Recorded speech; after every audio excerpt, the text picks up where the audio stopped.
Dikala kita merasa ibadah yang kita lakukan semakin berat, kemudian kita angkat kedua tangan kepada Allah, maka di saat itulah doa kita mudah dikabulkan oleh Allah Subhanahu wa taala. Tinggal kewajiban kita jangan pernah bakhil berdoa kepada Allah. Setiap kali kita merasa berat, ya Allah ampunkan dosaku, mudahkan urusanku, lancarkan rezekiku, berikan kesehatan kepadaku, maka Allah pasti akan mengabulkan karena beratnya ibadah yang kita lakukan.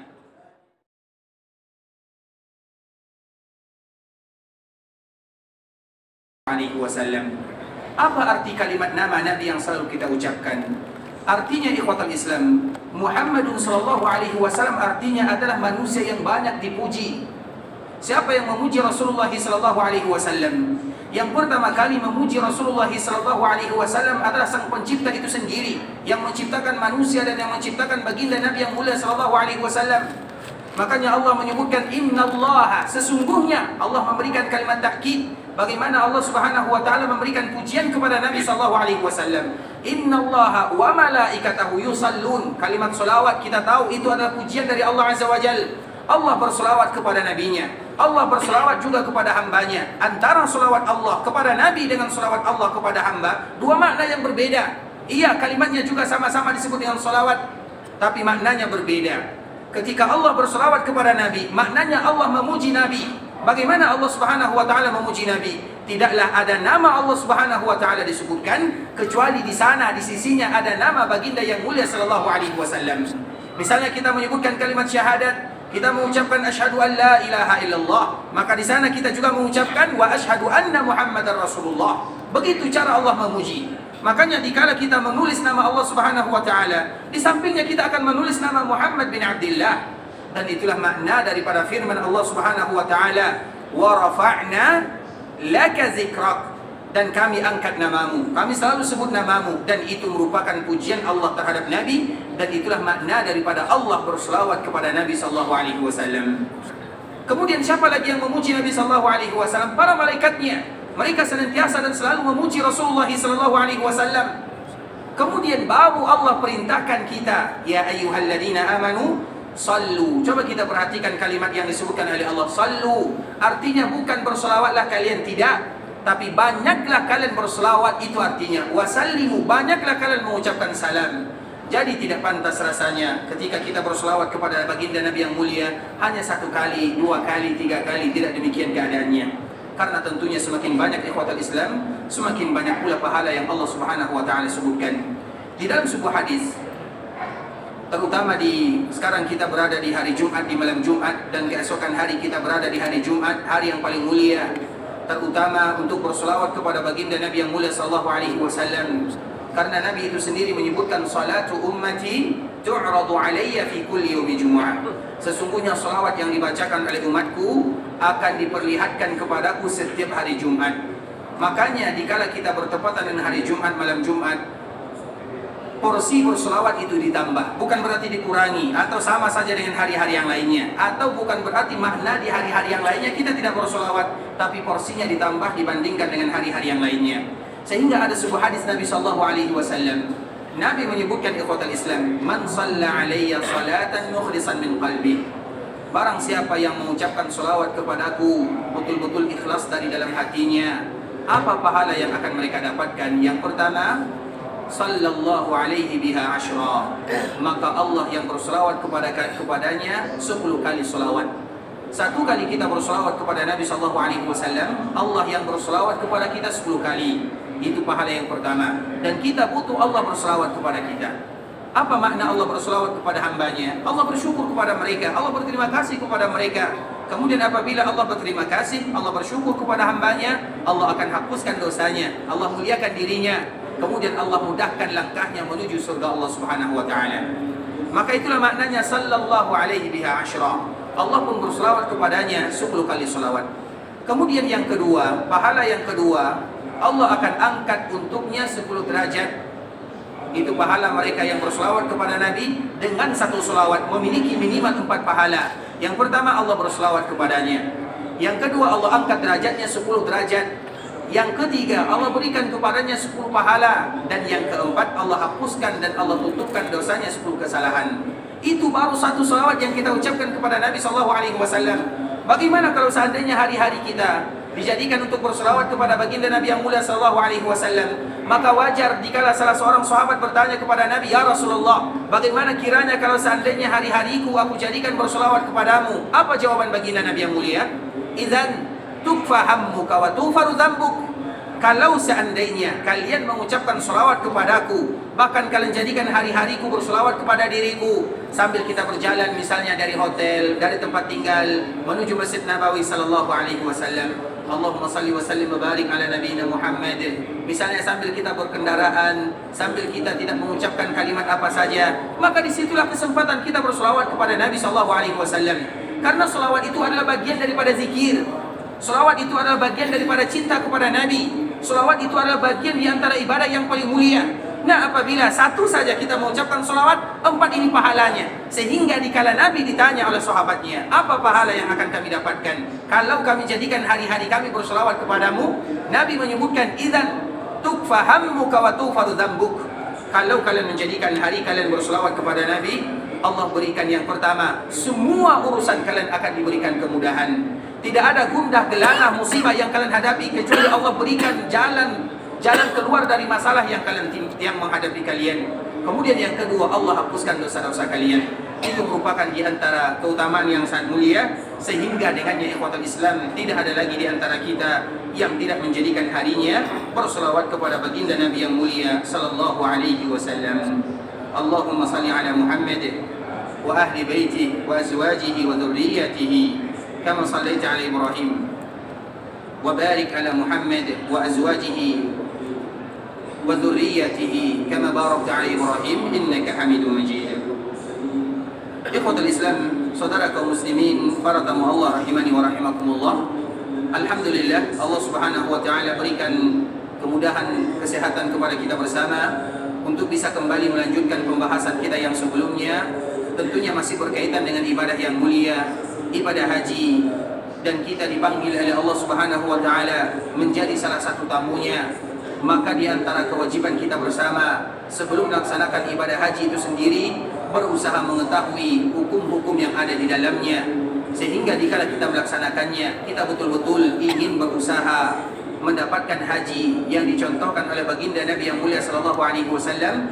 Dan kita juga mendapatkan sesuai dengan apa yang Nabi sebutkan, al-hajjul mabrur laisa lahu jazaa'un illa al-jannah. Sesungguhnya haji yang mabrur tidak ada balasan yang pantas untuknya kecuali surga Allah Subhanahu wa taala. Dan itu merupakan tujuan dan cita-cita kita bersama. Kita rela berkorban, kita meninggalkan semuanya, kita meninggalkan kampung halaman, kita meninggalkan keluarga, pergi bersafar. Kadang makanan tidak pas dengan selera, kadang begitu lelah kita melaksanakan ibadah. Tujuan kita tidak lain tidak bukan adalah bagaimana kita semua dimasukkan oleh Allah Subhanahu wa taala ke dalam surganya. Dan semoga kita bersama dimasukkan ke dalam surga Allah Subhanahu wa taala. Ikhwatul Islam, saudara kaum muslimin, para tamu Allah rahimani wa rahimakumullah. Pertemuan sebelumnya kita telah menjelaskan, setelah kita melaksanakan ibadah tawaf, maka yang dianjurkan bagi kita melakukannya adalah salat di belakang maqam Ibrahim. Maqam Ibrahim itu ikhwatul Islam, maqam itu artinya adalah tempat di mana Nabi Ibrahim berdiri. Karena ketika Allah Subhanahu wa taala memerintahkan Nabi Ibrahim untuk mengangkat bangunan Ka'bah, wa idz yarfa'u Ibrahimul qawa'id, dan Ka'bah itu ikhwatul Islam, dikala diangkat dindingnya, bangunannya oleh Nabi Ibrahim, awal mulanya Ka'bah itu tidak ada atapnya, hanya sekedar dinding saja, sesuai dengan apa yang disebutkan oleh Allah Subhanahu wa taala. Dan Ka'bah yang kita saksikan sekarang tidak sama dengan Ka'bah yang dibangun oleh Nabi Ibrahim alaihissalam. Karena Ka'bah itu sendiri pada asal mulanya adalah bentuknya persegi panjang. Itulah Ka'bah yang sebenarnya. Kemudian ketika Nabi Ibrahim alaihissalam mulai membangun dan meninggikan bangunan Ka'bah, ketika bangunan Ka'bah itu tidak lagi bisa terjangkau oleh tangannya, maka di sanalah Nabi Ibrahim alaihissalam berdiri menggunakan sebuah tempat batu. Kemudian Nabi menginjakkan kaki di sana untuk meninggikan bangunan Ka'bah. Sehingga dikala Nabi Ibrahim meletakkan kakinya di sebuah batu tersebut, Allah Subhanahu wa taala abadikan, maka disebut dengan maqam Ibrahim. Sehingga maqam Ibrahim di zaman Nabi sallallahu alaihi wasallam itu tidak terpisah dari bangunan Ka'bah. Maqam Ibrahim adalah sebuah tempat di mana Nabi Ibrahim berdiri, dan itu berdempetan dengan Ka'bah Al-Musharrafah. Kemudian dengan usulan Umar bin Khattab radhiyallahu taala anhu, dia menyebutkan, ya Rasulullah, sesungguhnya Allah memerintahkan kita untuk salat di belakang makam Ibrahim. Kalau seandainya makam ini berdekatan dengan Ka'bah Al-Musharrafah, kemudian ada orang yang salat di sana, maka susah bagi mereka yang akan melaksanakan tawaf. Maka akhirnya dipisahkan dari bangunan Ka'bah ke tempat yang sekarang kita menyaksikan bersama. Itulah disebut dengan makam Ibrahim, tempat Nabi Ibrahim berdiri untuk mengangkat bangunan Ka'bah, dan itu merupakan saksi sejarah di mana Nabi Ibrahim betul-betul beribadah kepada Allah Subhanahu wa taala, dan di mana Allah menerima semua ibadah yang dilakukan oleh Nabi Ibrahim alaihissalam. Sehingga ikhwatul Islam, kalau seandainya kita membaca ayat ini, maka kita akan mendapatkan sebuah doa yang sangat indah, yang apabila kita diberikan kemudahan oleh Allah Subhanahu wa taala sampai di Ka'bah Al-Musharrafah, kita mengucapkan sebagaimana yang diucapkan oleh Nabi Ibrahim, agar Allah terima ibadah yang kita lakukan. Nabi Ibrahim diterima ibadahnya oleh Allah. Kemudian diabadikan bagaimana sejarah dia membangun Ka'bah. Ada yang namanya makam. Makam itu tempat dia berdiri, beribadah kepada Allah untuk meninggikan bangunan Ka'bah. Apa kata Allah Subhanahu wa taala? Wa idz yarfa'u Ibrahimul qawa'ida minal baiti wa Ismail. Ingatlah ketika Nabi Ibrahim dan Nabi Ismail mereka mengangkat bangunan Ka'bah. Kemudian setelah mereka selesai melakukannya, Rabbana taqabbal minna. Maka mereka sama-sama berdoa kepada Allah dengan doa yang tidak boleh kita lewatkan begitu saja. Setiap kali kita beribadah, terutama sesampainya kita di Makkah Al-Mukarramah, maka kita mengucapkan Rabbana taqabbal minna. Ya Allah, terima amal ibadah yang kami lakukan, sehingga Allah abadikan ibadah yang kita lakukan. Allah abadikan di sisinya. Allah terima ibadah kita sebagaimana Allah menerima Nabi Ibrahim alaihissalam. Namun Nabi Ibrahim dikala selesai membangun bangunan Ka'bah menyebutkan Rabbana taqabbal minna. Kemudian ikhwatul Islam, maka kita pun dianjurkan untuk salat setelah kita melakukan tawaf di belakang makam Ibrahim, kalau seandainya bisa bagi kita melakukannya. Namun kalau seandainya tidak bisa bagi kita melakukan salat di belakang makam Ibrahim, kita salat di mana saja selama kita masih berada di dalam Masjidil Haram yang ada di Mekah. Kemudian setelah kita salat 2 rakaat, maka kita minum air Zam-Zam. Kemudian setelah kita minum air Zam-Zam, maka kita menuangkan air Zam-Zam tersebut atau menjadikan bagian kepala ini disentuh oleh Zam-Zam. Baik itu dibasahkan, disiramkan, terserah bagaimana kita melakukannya, sebagaimana yang disebutkan oleh baginda Nabi SAW. Dan kemarin kita telah menyebutkan, setiap kali kita ingin meminum air Zam-Zam, maka jangan lupa berdoa kepada Allah dengan doa yang telah disebutkan oleh Abdullah bin Abbas radhiyallahu ta'ala anhu. Siapa yang masih hafal doanya? Siapa yang angkat tangan yang pertama di belakang ya Pak ya? Silakan dibaca Pak, Masya Allah.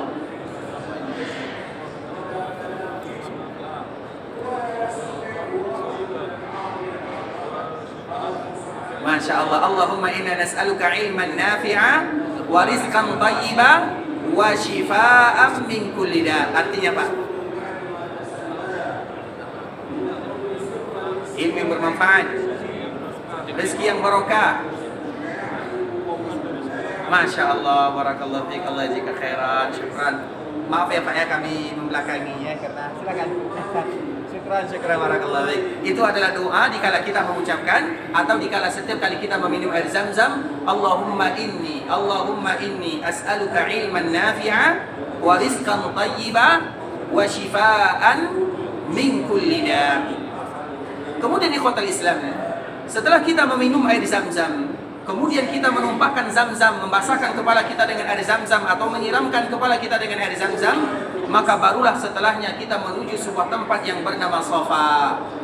Kemudian ketika kita ingin berjalan menuju Safa, maka kita menyebutkan abda'u bima bada Allahu bi. Kalau kita bisa mengucapkannya alhamdulillah, tapi kalau seandainya kita tidak hafal juga tidak menjadi masalah. Tapi juga di antara kalimat yang dianjurkan bagi kita mengucapkannya adalah perkara atau kalimat-kalimat yang ada di dalam ayat Al-Quran yang menunjukkan bagaimana keutamaan Safa dan Marwah. Karena kita tahu sejarah yang indah di sana ikhwatul Islam. Dan semoga dengan sejarah ini Allah Subhanahu wa taala memberikan semangat dan motivasi kepada kita untuk selalu beribadah kepada Allah Subhanahu wa taala. Kita sebutkan sedikit ikhwatul Islam. ketika Nabi Ibrahim alaihissalam menikah dengan Sarah, maka mereka berdua belum diberikan karunia keturunan oleh Allah Subhanahu wa taala. Kemudian ketika mereka berdua masuk ke sebuah daerah yang bernama Mesir, maka istri Nabi Ibrahim ditangkap oleh raja yang ada di sana. Karena kita harus tahu, Sarah istri Nabi Ibrahim adalah wanita yang paling cantik di dunia, yang nomor 2. Setelah yang pertama adalah ibunda kita Hawa alaihissalam. Mereka itu merupakan wanita-wanita yang diberikan kemuliaan oleh Allah Subhanahu wa taala. Suaminya seorang nabi dan mereka adalah wanita yang mulia. Dan begitu juga dengan ibunda kita Sarah alaihissalam, diberikan rupa yang indah oleh Allah Subhanahu wa taala. Ketika mereka memasuki Mesir, maka mereka ditangkap. Kemudian dikala ditangkap ikhwatal Islam, Nabi Ibrahim berpesan kepada istrinya, kalau kamu ditanya siapa yang menemani dirimu, jangan katakan aku suamimu, katakan aku saudaramu. Nabi Ibrahim mengucapkan yang demikian. Apakah Nabi Ibrahim jujur atau berbohong? Bohong atau jujur? Jujur atau bohong? Ini sudah kita sebutkan sebelumnya ikhwatal Islam. Kalau kalimat berbohong mungkin rasanya kurang pas kita berikan kepada seorang nabi. Tapi itu demi kemaslahatan ikhwatal Islam. Nabi Ibrahim berpesan kepada istrinya, kalau seandainya kamu ditanya siapa laki-laki yang menemani dirimu, katakan aku adalah saudaramu. Karena memang pada saat itu tidak ada yang beriman kepada Nabi Ibrahim kecuali dia dan istrinya. Makna dia mengucapkan katakan aku saudaramu, saudara seiman seakidah. Karena tidak ada lagi yang beriman kepada Nabi Ibrahim. Walaupun sedikit ada nilai-nilai yang tidak pas maknanya, para ulama juga menyebutkan ini adalah kalimat yang diucapkan oleh Nabi Ibrahim yang menyebabkan dirinya tidak bisa memberikan syafaat kepada kita sebagai umat manusia. Karena dia pernah mengatakan suatu kalimat yang berbeda pemahamannya dipahami oleh orang lain.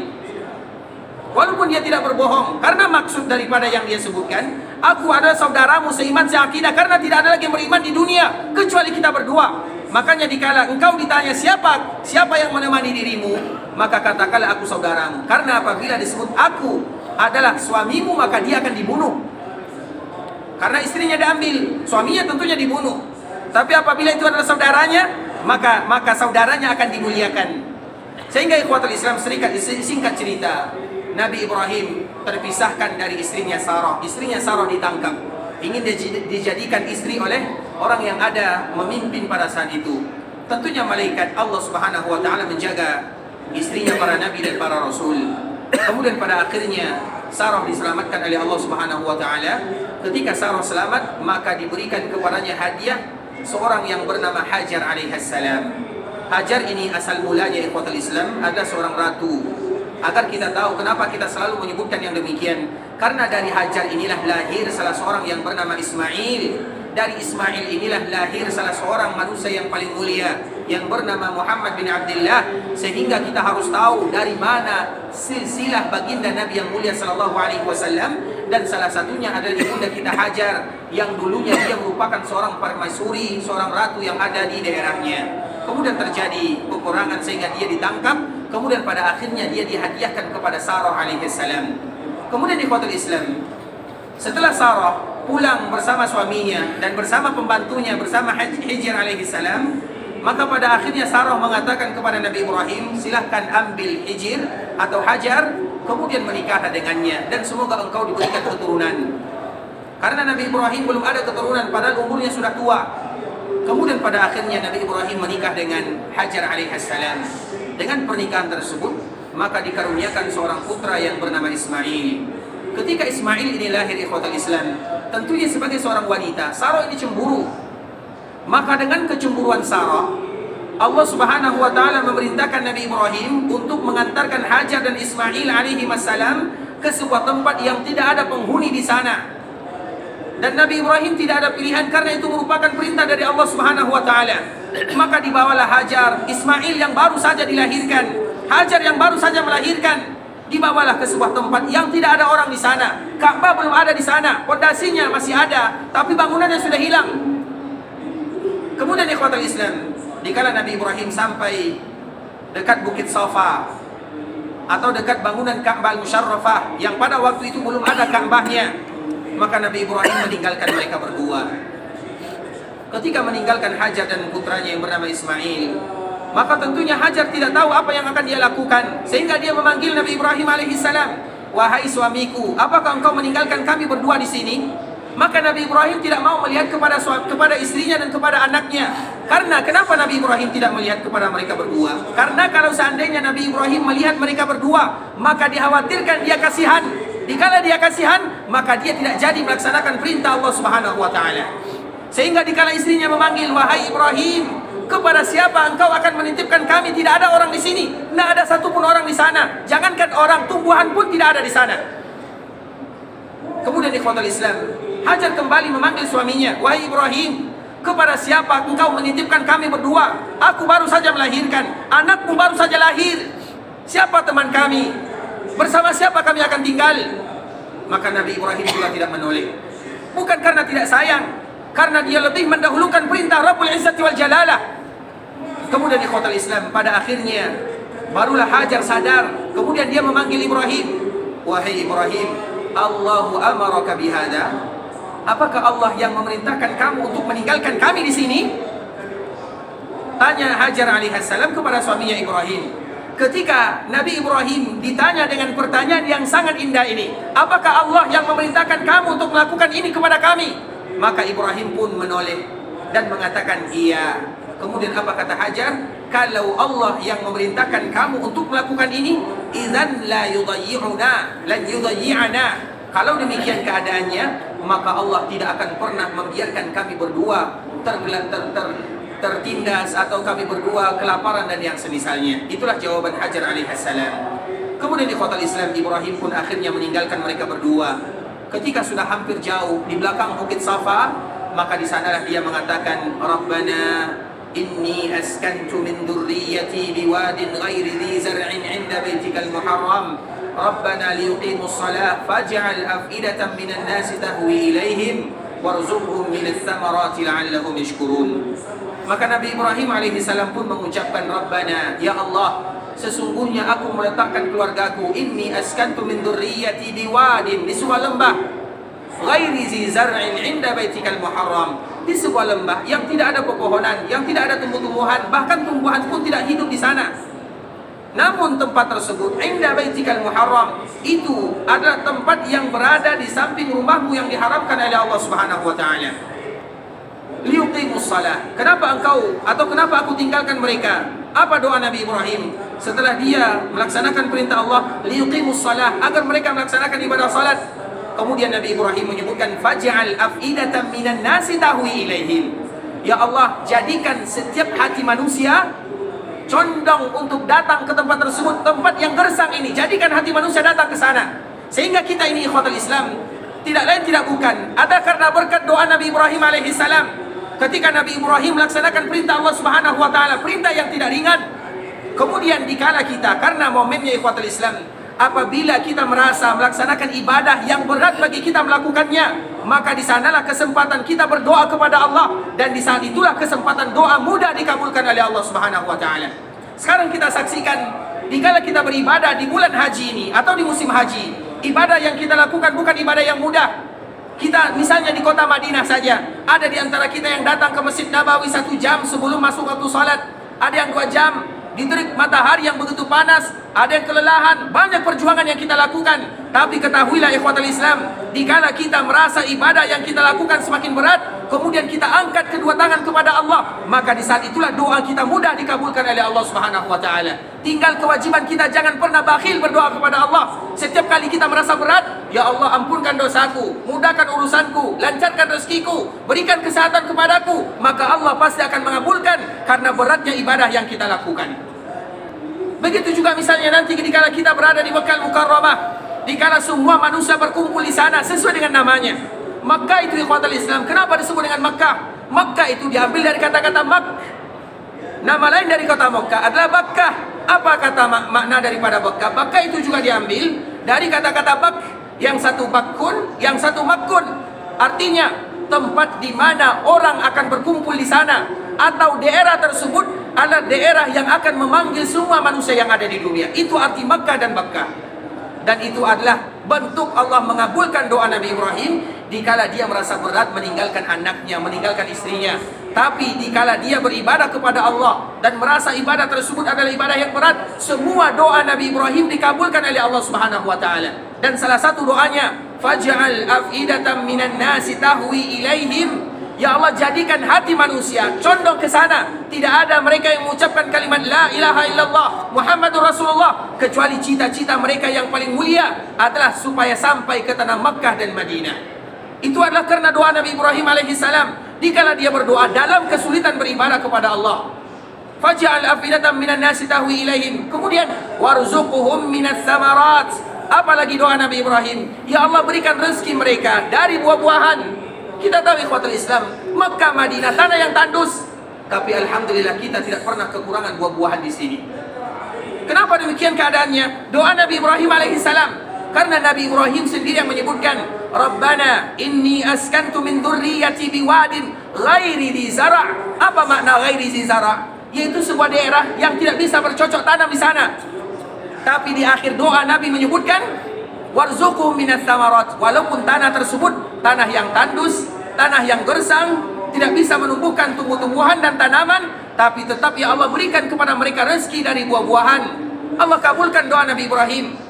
Alhamdulillah kita di sini ikhwatul Islam, mereka yang tinggal di Mekah, mereka yang tinggal di Madinah, semuanya adalah karena berkat doa Nabi Ibrahim alaihissalam. Doanya kepada Allah, salah satunya agar mereka diberikan buah-buahan. Maka kita pun menjumpai buah-buahan yang kadang-kadang buah-buahan tersebut tidak pernah kita temukan di daerah-daerah yang lainnya.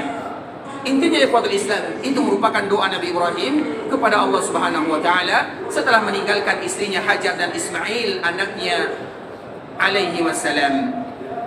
Kemudian ikhwatul Islam, ketika Hajar, Ismail, mereka tinggal berduaan di sana, tidak ada yang menemaninya, maka bekal yang ditinggalkan oleh Nabi Ibrahim juga tidak terlalu banyak. Maka di saat itulah Hajar, tentunya sebagai seorang ibu yang baru saja melahirkan putranya, dia mencari minuman, dan kita kenal dia berlari ke Bukit Sofa. Jadi Sofa dulu ikhwatul Islam adalah sebuah bukit yang agak sedikit tinggi.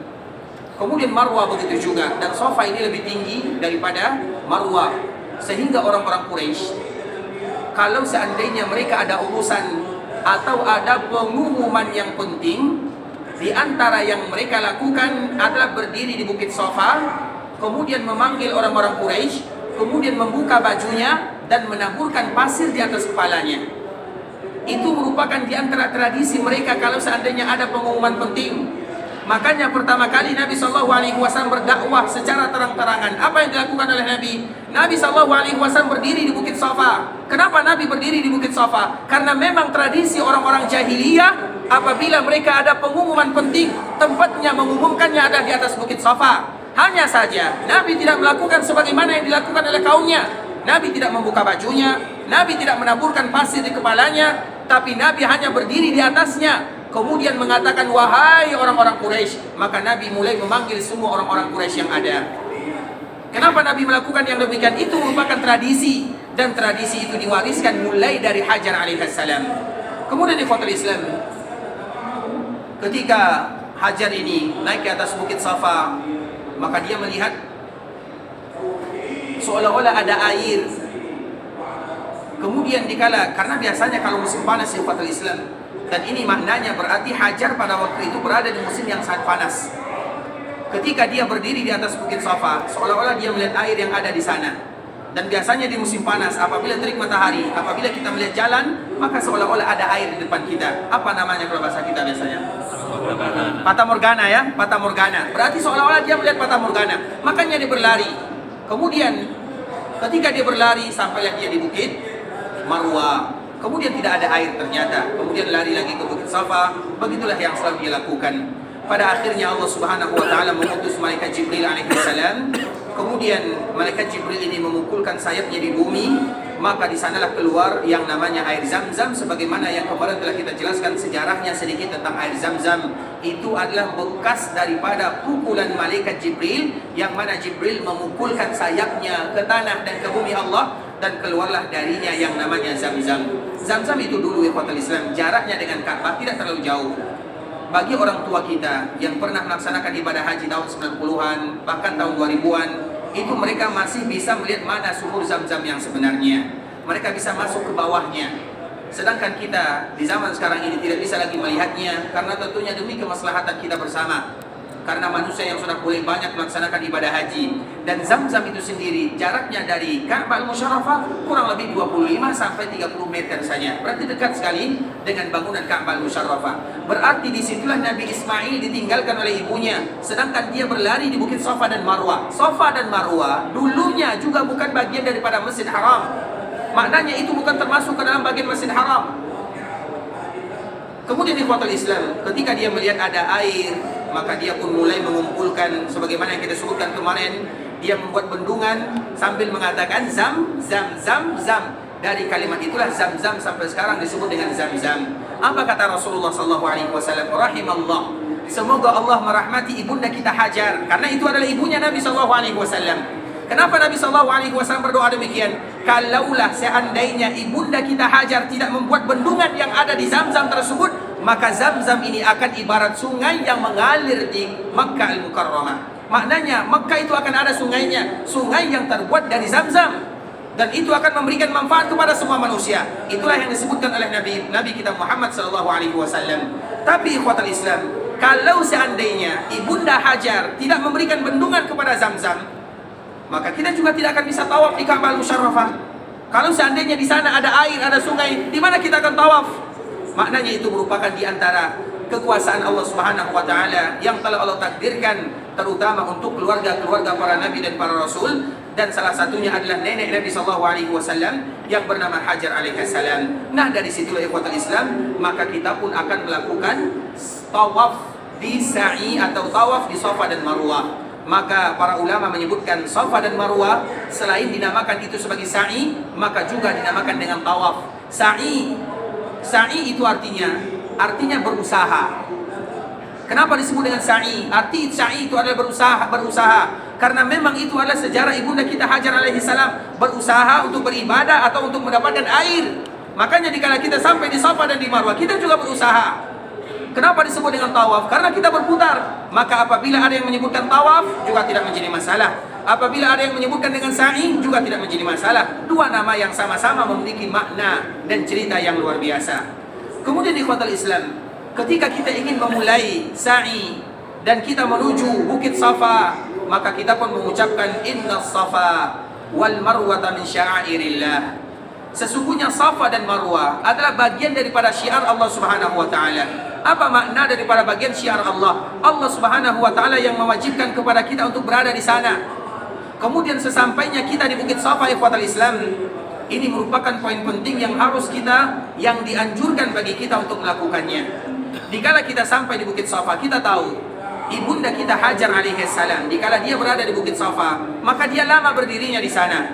Sehingga Nabi SAW ketika berada di Safa, apa yang dilakukan oleh Nabi SAW? Maka dikala Nabi sampai di Bukit Safa, Nabi melihat bangunan Ka'bah Al-Musyarrafah.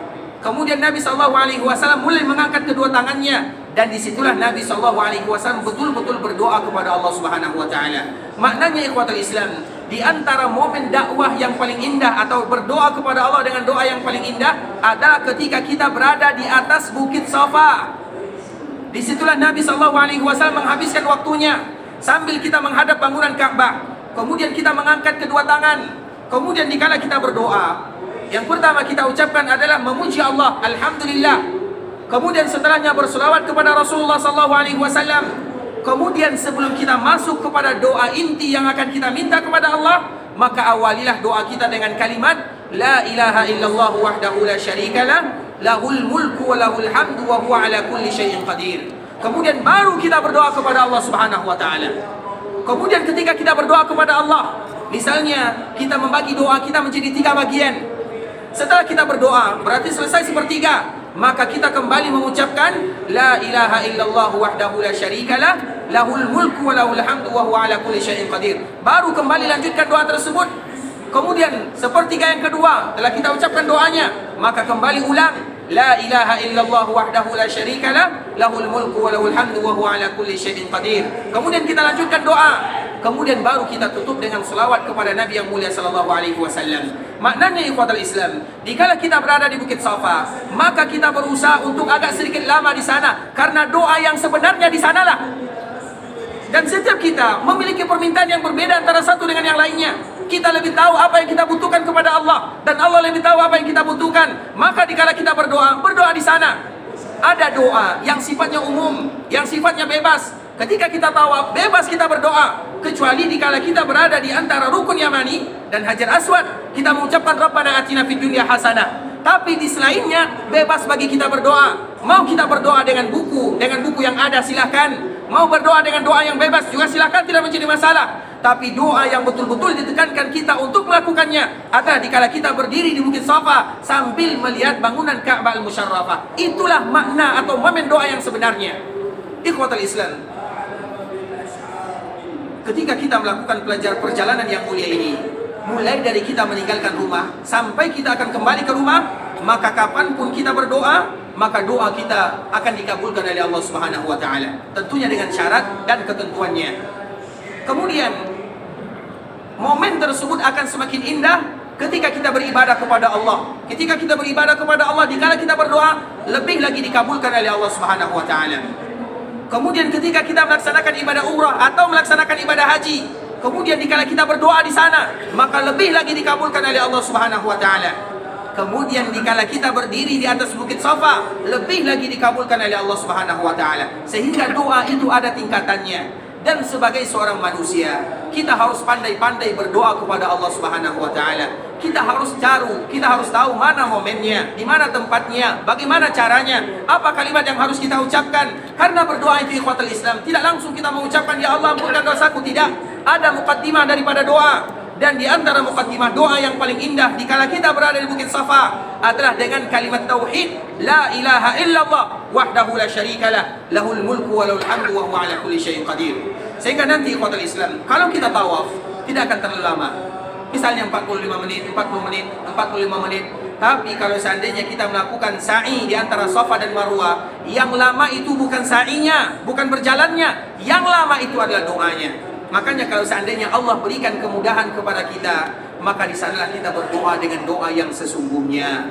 Di sanalah kita menangis kepada Allah, meminta semua permintaan yang pernah kita simpan di dalam hati ini. Atau apabila ada saudara-saudara kita yang dulu sebelum kita berangkat menuju Makkah dan Madinah, mereka berpesan kepada kita, wahai saudaraku, wahai tamu Allah, jangan lupakan kami dikala engkau berada di tanah haram Makkah dan Madinah. Di sanalah momennya kita mendoakan saudara-saudara kita yang pernah berpesan kepada kita. Dan kita harus tahu, setiap kali kita mendoakan saudara kita, maka malaikat yang akan mendoakan diri kita.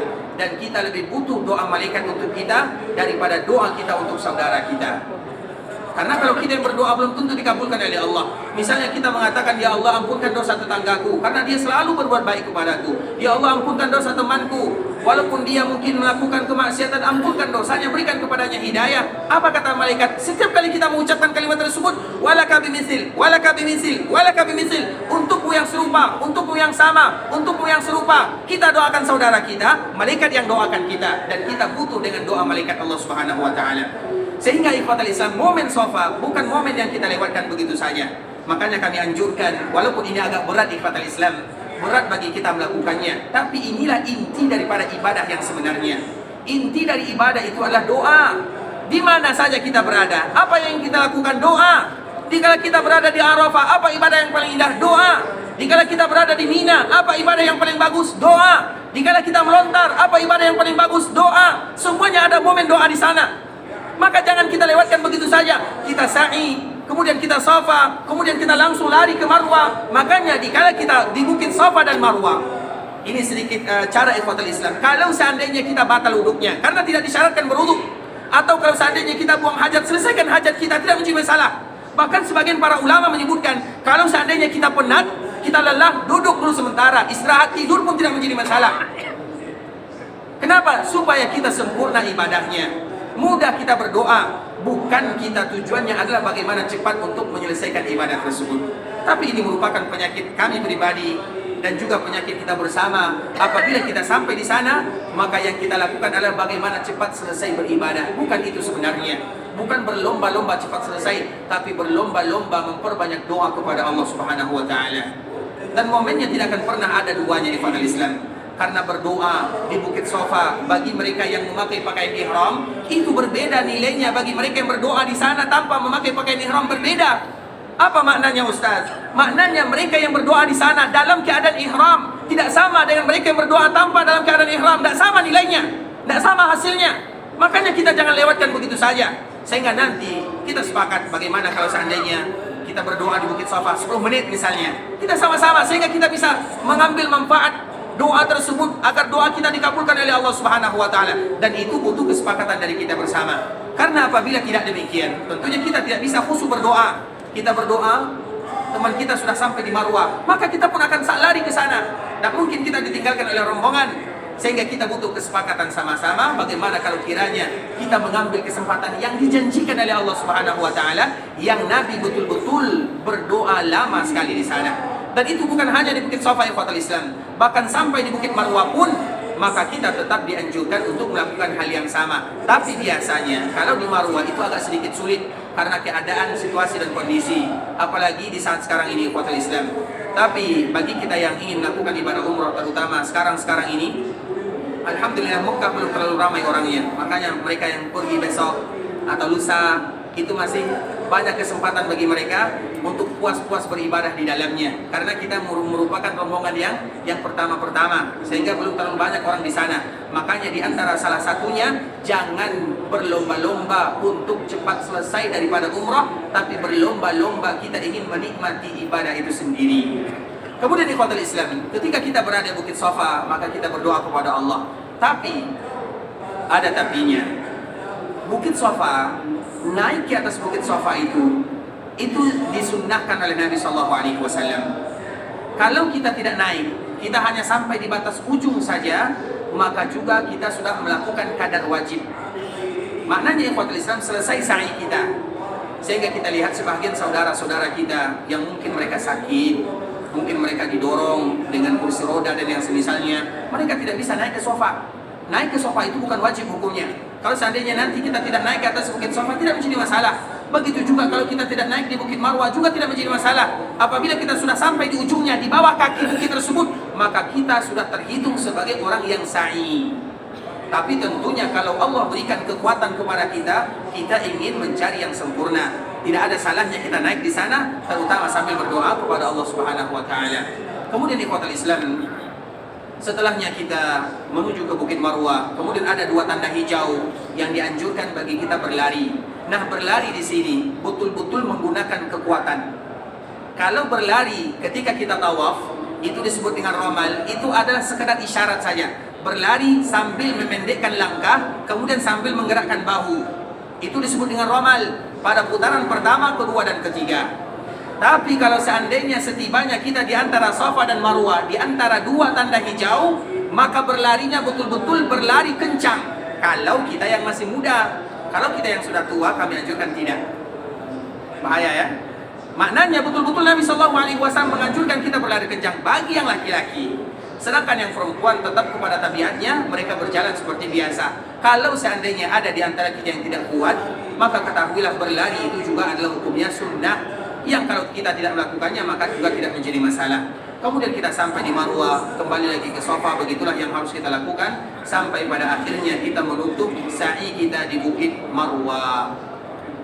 Kemudian yang terakhir ikhwatul Islam, bagi kita yang akan melaksanakan umrah ini, yang terakhir yang kita lakukan adalah yang namanya tahallul. Sebenarnya ikhwatul Islam, tahallul itu apa artinya? Tahallul itu diambil dari kata-kata halal. Tahallul itu diambil dari kata-kata halal. Sebagaimana pertama kali kita memasuki atau dikala kita melakukan ibadah, maka kita menggunakan pakaian ihram. Ihram itu artinya haram. Nah, ketika kita haram, kapan halalnya? Sama dengan sholat. Sholat itu pertama kali yang kita lakukan adalah takbiratul ihram. Haram ketika kita mengucapkan Allahu Akbar, haram bagi kita melakukan sesuatu yang biasa kita lakukan. Kemudian kapan halalnya? Ketika kita mengucapkan salam yang pertama, Assalamualaikum, maka kita sudah halal. Setiap ada yang haram, ada yang halalnya. Begitu juga dengan umrah, ada haramnya. Kapan kita haram? Dikala kita mengucapkan labbaik Allahumma umratan wa hajjah, maka kita sudah mulai haram. Kapan halalnya? Maka itulah disebut dengan tahallul. Tahallul itu diambil dari kata-kata halal, yaitu di mana kita sudah mulai halal, sehingga mencukur itu bukan tahallul namanya. Antara tahallul dengan mencukur dua makna, dua kalimat yang berbeda. Walaupun yang menjadi biasanya orang yang umrah, ibadah yang terakhir mereka lakukan adalah mencukur tersebut. Makanya disebutkan, orang-orang juga menyebutkan dengan tahallul. Walaupun tidak terlalu dipermasalahkan di sana ikhwatul Islam, tapi itulah makna daripada kalimat tahallul. Karena nanti tahallul bagi mereka yang umrah berbeda dengan tahallul bagi mereka yang haji. Makanya kita ingin membedakan agar kita paham apa makna dari tahallul. Tahallul itu artinya sudah halal. Tapi ikhwatul Islam, kemudian akhir daripada yang kita lakukan adalah mencukur atau mencukur habis atau memendekkan rambut. Dan masalah bagi mereka yang ingin melaksanakan haji tamattu, terutama bagi kita yang ingin melaksanakan ibadah haji, maka sunnahnya adalah memendekkan rambut, bukan mencukur rambut. Supaya nanti mencukur itu kita sisakan dikala kita melaksanakan ibadah hajinya. Makanya nanti ikhwatul Islam dianjurkan bagi kita tidak mencukur habis rambut. Dikala kita umroh ini, maka kita tidak mencukur habis rambut. Karena kita menyisakan, karena bisa jadi jarak kita dengan haji 2 minggu. Kalau 2 minggu, seberapa tumbuh rambut kita? Karena kita ingin rambut kita ini dibuang dikala kita melakukan ibadah haji semuanya. Makanya dianjurkan bagi kita yang umroh memendekkan rambut. Dan bagaimana cara kita memendekkan rambut itu ikhwatul Islam? Memendekkan rambut itu sama dengan perbedaan para ulama di sana, sama dengan mereka berbeda dikala mereka ingin membasuh kepala. Dikala kita berwudu, maka kita akan perhatikan sebahagian kaum muslimin akan membasuh kepalanya seperti ini. Pernah atau tidak? Atau ada yang sebegini saja? Pernah atau tidak? Bahkan ada yang seperti ini sampai ke depan kembalikan. Nah, dikala mereka berbeda dalam tata cara berwudu, maka perbedaan itu pula lah pada akhirnya sampai kepada memendekkan rambut. Apabila ada orang yang biasanya berwudu seperti ini, berarti mereka akan mencukur rambutnya juga seperti itu. Cucuk selesai. Ambil 2 potong, 3 potong, 5 potong selesai. Sah atau tidak? Sah. Sah atau tidak? Sah. Sampai mengatakan sah, tanggung jawab angkat tangan. Karena tentunya kita ingin mengatakan sah, oke, sah, tapi apa dalilnya? Apa alasannya? Sah ikhwatul Islam, sah tidak menjadi masalah. Itu ada sebagian pendapat yang biasanya dilakukan oleh sebagian kaum muslimin. Tapi kami menganjurkan, ini anjuran kami dan ini merupakan jumhur para ulama. Ketika kita memendekkan rambut, maka pendekkanlah semua sisinya. Kalau kita ambil di sini, nanti menangis yang di kiri. Kita ambil pula yang di kiri, yang di belakang. Tidak menjadi masalah kita memendekkan, walaupun sedikit kita ambil, tapi ambil semuanya. Bisa dipahami? Sebagaimana berwuduk yang paling bagus, itu semua kepala itu diusap. Dan itu semua merupakan ijma' para ulama. Nah, dikala semuanya, maka begitu juga dikala kita memendekkan rambut, diusahakan mengambil semua bagian yang ada di rambut tersebut. Walaupun apabila ada orang yang mengambil sedikit saja, maka itu tidak menjadi masalah. Tapi tentunya kita ingin mencari yang terbaik di antara yang baik. Semuanya baik, tapi mana yang terbaik di antara yang baik? Bisa dipahami? Sehingga kita berusaha mengambil semuanya. Dan bertahallul atau memendekkan rambut, itu jangan tergesa-gesa ikhwatul Islam. Kalau seandainya kita sudah sampai di Bukit Marwah, tidak mungkin bagi kita memendekkan rambut. Tunggu dulu sampai kita pulang ke hotel kita, tidak menjadi masalah. Apalagi untuk ibu-ibu dan wanita. Dan kita saling mengingatkan antara satu dengan yang lainnya. Jangan gara-gara untuk mengambil bagian rambutnya tersingkap auratnya. Dan itu banyak kita saksikan ikhwatul Islam. Dan apabila itu adalah istri kita, itu apabila adalah ibu kita, keluarga kita, maka kewajiban kita untuk melindungi mereka. Jangan sampai aurat mereka dilihat oleh laki-laki yang bukan mahramnya. Maka tidak menjadi masalah kita undur. Kita pun tidak menjadi masalah. Misalnya setelah kita Safa, Marwah, di Marwah kita selesai, kita ingin pulang ke hotel, tidak menjadi masalah. Sampai di hotel baru kita pendekkan agar kita sempurna. Karena apabila kita pendekkan di sana, kita akan bercepat-cepat saja. Cepat saya pendekkan, aku ingin tahallul misalnya. Kita tidak ingin bercepat-cepat, kita ingin sempurna. Terutama jika Allah berikan kemudahan kepada kita bersama. InsyaAllah bisa dipahami ya. Ikhwatul Islam, saudara kaum muslimin, itu ada sedikit pemaparan dalam rangka melaksanakan ibadah umrah. Tentunya sebagian yang dilakukan oleh kaum muslimin, mereka memakai pendapat-pendapat yang lainnya, tapi bagaimanapun kita ingin menyempurnakan ibadah. Karena di antara tantangan yang besar, ini mohon maaf kami menyampaikannya, di antara tantangan yang besar bagi kita yang melaksanakan ibadah umrah dan melaksanakan ibadah haji adalah masalah rambut. Itu masalahnya luar biasa. Tidak semua orang yang berani menghilangkan rambutnya. Karena apabila rambut ini hilang pula gantengnya. Itu muskilah. Sehingga tidak jarang kita tidak heran kalau seandainya ada jemaah haji yang pulang jemaah haji, rambutnya tetap bergaya, tetap panjang. Kita tidak ingin demikian ikhwatul Islam. Kita ingin meninggalkan rambut kita di sini dengan berguna bergugurannya rambut kita, semoga berguguran pula dosa-dosa kita. Itulah yang kita harapkan. Makanya itu dari doa Nabi sallallahu alaihi wasallam. Allahumma ighfir lil muhaddiqin, Allahumma ighfir lil muhaddiqin, Allahumma ighfir lil muhaddiqin wa lil muqassirin. Nabi doakan kita agar diampunkan dosanya oleh Allah Azza wa Jalla.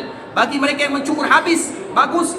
Yang paling indah rambutnya Nabi, yang paling tampan Nabi, tapi Nabi menghilangkan rambutnya, Nabi tetap ganteng. Makanya kita makanya ini itu butuh keberanian di kota Islam. Tidak semua orang bisa melakukannya. Makanya di antara salah satu keberanian tersebut, bagaimana kita meninggalkan rambut, bukti kita taat kepada Allah Subhanahu wa taala, atau memendekkan rambut dari semua sisi, bukti kita taat kepada Allah Subhanahu wa taala. Di kota Islam, saudara kaum muslimin, para Allah rahimahullah, sampai di sini pemaparan tentang masalah ibadah umrah sebelum kita melaksanakan ibadah haji. Dan pertemuan berikutnya insyaallah kita akan memasuki tentang masalah ibadah haji, apa yang akan kita lakukan, dan semoga Allah Subhanahu wa taala senantiasa memberikan kemudahan. Sebelum kita menutup pembahasan kita di Ikhwatul Islam, kita akan membacakan beberapa pertanyaan yang pernah dilontarkan sebelumnya, dan semoga Allah Subhanahu wa taala memberikan kemudahan kepada kita untuk memberikan jawabannya. Disebut dengan hari Arafah. Hari ke-10 disebut dengan Yaumul Nahar. Setiap hari haji mulai dari tanggal 8 sampai tanggal 13 ada namanya masing-masing. Salah satunya adalah hari Tarwiyah. Hari Tarwiyah itu Ikhwatul Islam dianjurkan bagi kita pada tanggal 8 Zulhijjah untuk singgah di Mina melakukan salat 5 waktu pada waktunya. Zuhur, Asar, Maghrib, Isya, Subuh. Setelah Subuh pada tanggal 9 maka dianjurkan bagi kita ke Arafah. Itu adalah anjuran dan itu merupakan sunnah Nabi. Tapi faktanya tidak demikian. Faktanya kita tanggal 8 itu langsung pergi ke Arafah. Nah, bagaimana keadaannya ya Ikhwatul Islam? Makanya Imam Ibnu Munzir menyebutkan hari Tarwiyah itu adalah sunnah. Kalau ada orang yang meninggalkannya maka hajinya sah. Terutama, dan kita tidak bisa memastikan Ikhwatul Islam karena keadaan kita berbeda. Siapa di antara kita yang tidak ingin di hari Tarwiyah tanggal 8 kita ingin menginap di Mina? Kita ingin sekali. Tapi kalau seandainya kita ingin menginap di Mina, bisa jadi ada mudarat yang lebih besar lagi. Makanya sebahagian negara, bukan semuanya, sebahagian negara mereka mengambil keputusan hari Tarwiyah mereka hilangkan. Bukan mereka hilangkan, mereka tidak singgah di Mina, tapi mereka lanjut di Arafah. Kalau seandainya Allah mudahkan bagi kita bisa ke Mina, kita ke Mina. Tapi kalau ada saudara kita yang langsung pergi ke Arafah, maka termasuk dalam ucapan yang disebutkan oleh Imam Ibnu Munzir, ijma' para ulama, apabila ada orang yang meninggalkan hari Tarwiyah, bukan harinya ditinggalkan, tapi tempatnya ditinggalkan. Kita makanya tanggal 8 semuanya kita keluar dari Mekah. Semuanya kita pergi ke tempat-tempat yang disebutkan oleh Allah. Yang kita tinggalkan itu adalah tempatnya, bukan harinya. Bisa dipahami? Yang kita tinggalkan Mina, bukan harinya. Maka tetap tanggal 8 kita berihram untuk melaksanakan ibadah haji. Maka disinilah Ikhwatul Islam, tentunya yang paling bagus kita menginap di Mina. Tapi kalau seandainya karena keadaan, situasi dan kondisi, maka itu dikembalikan kepada situasi dan kondisi masing-masing daerah. Walaupun tidak semuanya, dan itu kita serahkan kepada Allah Subhanahu wa taala, dan semoga Allah berikan kemudahan kepada kita bersama. Makanya kalau ada yang bisa menginap di Mina, kami persilahkan. Tapi ingat, jangan lupa mereka minta izin kepada ketuanya masing-masing. Tapi kalau seandainya mereka khawatir nanti untuk mencari Mina hilang Arafah. Karena banyak kejadian demikian di Ikhwatul Islam, karena Arafah itu adalah inti daripada ibadah haji. Bagaimanapun Mina pada tanggal 8 itu adalah sunnah. Walaupun kita tidak ingin meninggalkannya, tapi kadang-kadang kita harus terpaksa meninggalkannya. Ada kemaslahatan-kemaslahatan yang kadang-kadang kita tidak tahu, tapi pemerintahan mereka mengetahuinya. Wallahu ta'ala alam. Kemudian begitu juga Ikhwatul Islam, pertanyaan yang berikutnya. Puasa 3 hari di musim haji, bagi kita yang melaksanakan haji tamattu ini, dianjurkan bagi kita membayar dam atau berpuasa. Kalau dam selesai, habis perkara, telah kita jelaskan sebelumnya. Kalau bagi kita yang ingin berpuasa, maka puasa itu dimulai. Kapan dimulai puasa? Setelah mereka melakukan haji atau melakukan ihram atau umrah wajib, baru mereka memulai puasanya. Boleh mereka memulai puasanya. Kalau seandainya mereka melakukan haji qiran yang tidak sempat bagi mereka melakukan puasa sebelum haji, maka boleh bagi mereka melakukan puasa setelah haji. Makanya ada orang yang berpuasa pada hari-hari tasyrik 11, 12, 13, maka boleh berpuasa pada hari ini bagi mereka yang tidak mendapatkan waktu yang lain, atau bagi mereka yang tidak membayar dam. Maka 3 hari inilah boleh dilakukan baik sebelum haji ataupun setelah haji, dan diawali setelah kita melakukan umrah wajib ini. Bisa dipahami? Kemudian yang 7 harinya nanti kita sempurnakan di rumah kita masing-masing. Sehingga bagi kita yang mungkin tidak membayar dam, tidak menjadi masalah, dan kita juga tidak memaksakan. Karena ada pilihan yang kedua. Apa pilihan yang kedua? Berpuasa 3 hari di sini. Kapan kita memulainya? Setelah kita melakukan ibadah umrah yang wajib ini. Kemudian ikhwatul Islam, tempat berpuasa apakah boleh di Madinah? Apakah boleh di Madinah? Sudah kita jawab tadi. Boleh di Madinah atau tidak? Tidak. Siapa yang berani menjawab? Tanggung jawab. Karena setelah umroh yang wajib. Karena setelah umrah wajib, orang dari Jeddah, kemudian dia umrah, kemudian ke Madinah dia. Gimana? Betul kan? Ada enggak seperti itu? Sebagian petugas, mereka ke Jeddah, kemudian mereka umrah, kemudian mereka ke Madinah. Kapan mereka puasa? Setelah umroh. Setelah umrah. Mereka sudah umrah, kemudian mereka ke Madinah. Berarti boleh setelah di Madinah? Itu bukan umroh untuk haji. Betul kan ini? Kalau ulama-ulama fikih begitulah mereka mencari mutar-mutar masyaallah. Baik, berarti dilakukan setelah mereka melaksanakan ibadah umrah dimanapun mereka berada. Bisa dipahami, intinya apabila mereka melakukan umrah di hari-hari umrah. Karena umrah itu hari-hari umrah disebut dengan hari-hari haji. Kapan hari-hari haji? Allah menyebutkan al-hajju asyhurun ma'lumat. Haji itu di bulan-bulan yang ditentukan. Kapan mulainya? Apabila ada orang yang ingin haji, kemudian mereka berumrah sebelumnya, mulai dari setelah hari raya Idul Fitri sampai hari raya Idul Adha, maka hari-hari ini disebut dengan hari-hari haji. Apabila ada orang yang umrah di sini dan ingin melaksanakan haji setelahnya, kemudian mereka umrah wajib atau umrah sebelum haji, maka setelahnya boleh mereka melaksanakan puasa. Paham? Paham atau tidak? Rasanya belum paham semua ya. Insyaallah nanti kita terangkan lagi. Baik. Kemudian pertanyaan berikutnya yang ikhwatul Islam.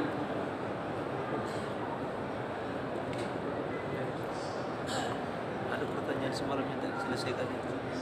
Dalam ibadah salat, puasa dan zakat ada disebut dengan nilai ibadah itu sunnah atau wajib. Soalan saya, adakah ibadah haji ini wajib disebut dengan wajib? Ikhwatul Islam, saudara kaum muslimin, kita sebenarnya belum menerangkan tentang masalah ibadah haji. Karena setiap ibadah itu ada fardu, ada rukun, ada wajib, ada sunnah, ada hal-hal yang dianjurkan. Dan insya Allah nanti pada waktunya kita akan memberikan jawabannya. Kemudian, apa yang mesti dilakukan oleh jemaah haji wanita ketika mereka menghadapi haid sangat ingin melakukan tawaf? Ikhwatul Islam, bagi wanita-wanita, ini mungkin ada rombongan kita, keluarga kita yang haid, misalnya nanti mereka ingin melaksanakan ibadah umrah, maka mereka tetap dalam keadaan berniat ihram.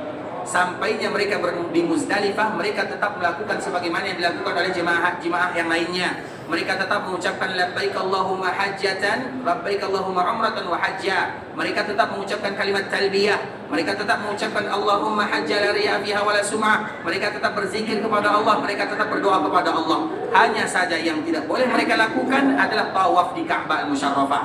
Misalnya nanti, ini contohnya, kalau ada sebahagian kita atau sebahagian saudari-saudari kita, wanita-wanita kaum muslimin, mereka haid, maka mereka tetap dalam keadaan ihram di miqat. Ingat itu baik-baik ikhwatul Islam, tetap dalam keadaan ihram dan tetap mereka mandi.